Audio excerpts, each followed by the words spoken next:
Hi, I'm Valerie Pradhan, and this is the Wilton Method Creative Cake Pops.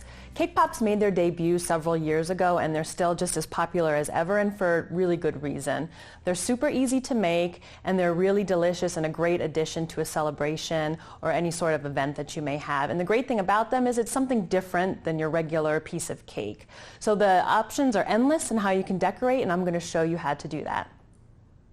In this class, I'm going to show you how to make the base for your cake pops. I'm going to show you how to mold them and form them and put them on the lollipop sticks. I'm also going to show you how to dip the pops and how to add detail with piping of the candy. And then lastly, I'm going to show you how to add embellishments with candy clay. So a little bit about me. I live in Chicago, and I've been working at Wilton as a designer and decorator for about 4 years.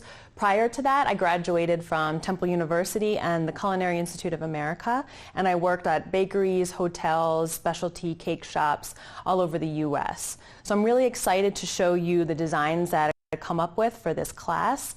And the way this class is set up is there's different techniques that will start with the base of making the cake pops and then the steps that lead towards your final product. So it's best to watch this class from beginning to end so you have a full grasp of how to make your cake pops perfect. So let's get started. So in this lesson, I'm going to teach you the basics to cake pops. This will be the foundation for all the designs that I will teach you later in the class. I'm going to show you how to mix the base, how to form the balls, and how to chill it.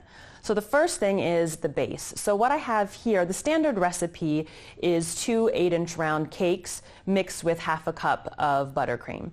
So I'm going to show you this, what I have here is 1 8-inch cake, and this will be mixed with 1/4 cup of icing.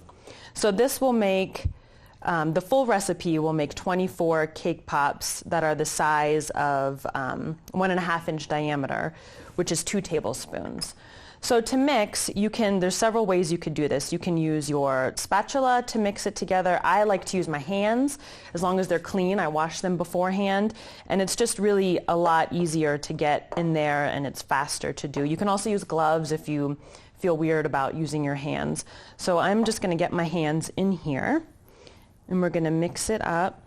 So depending on your cake recipe that you use, the icing, you may need to add a little more or a little less depending on the moisture of the cake.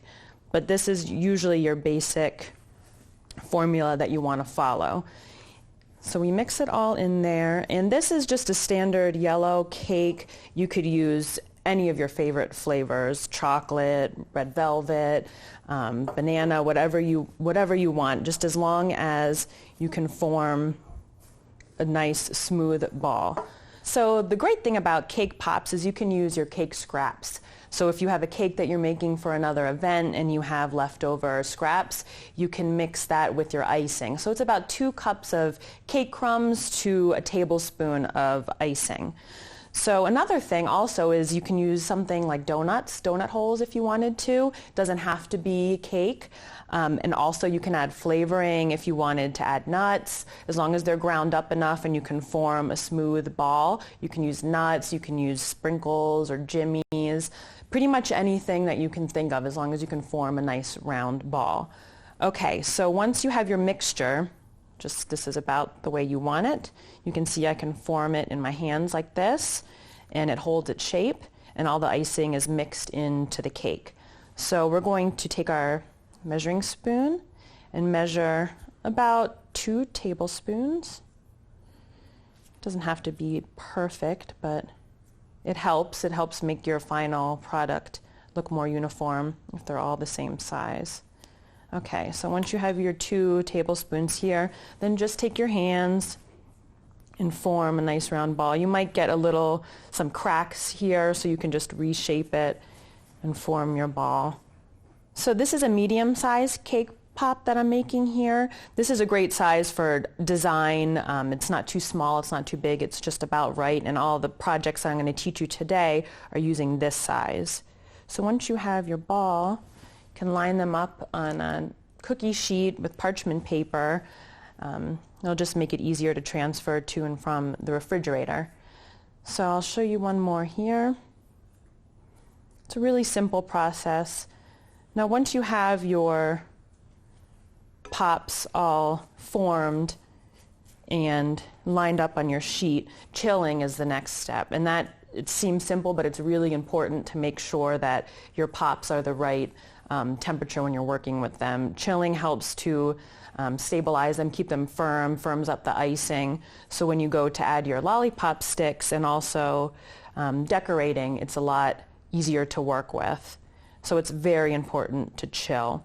And usually the standard chilling time would be about 2 hours in the fridge. If you're pressed for time and you need to be working faster, you can stick them in the freezer for about half that time. So here I have some already chilled cake pops, and this is really important. You want it to be the right consistency and temperature, because as you can see, these ones are a lot firmer. They're easier to work with as opposed to these cake pops that I just did that are still soft and they fall apart easier, and it's harder to work with and they're not as manageable. So the great thing about these being chilled is that now we're ready to insert the lollipop sticks. So here I have the lollipop sticks, and a really helpful hint for this is instead of just inserting it right into the cake pop, it really helps to dip your stick into candy. So I'll show you how to do that. So here we have the melting pot, and we can use the Candy Melts candy that I have here. It doesn't matter what color at this point because it's just going to be a glue to adhere the stick to the cake pop.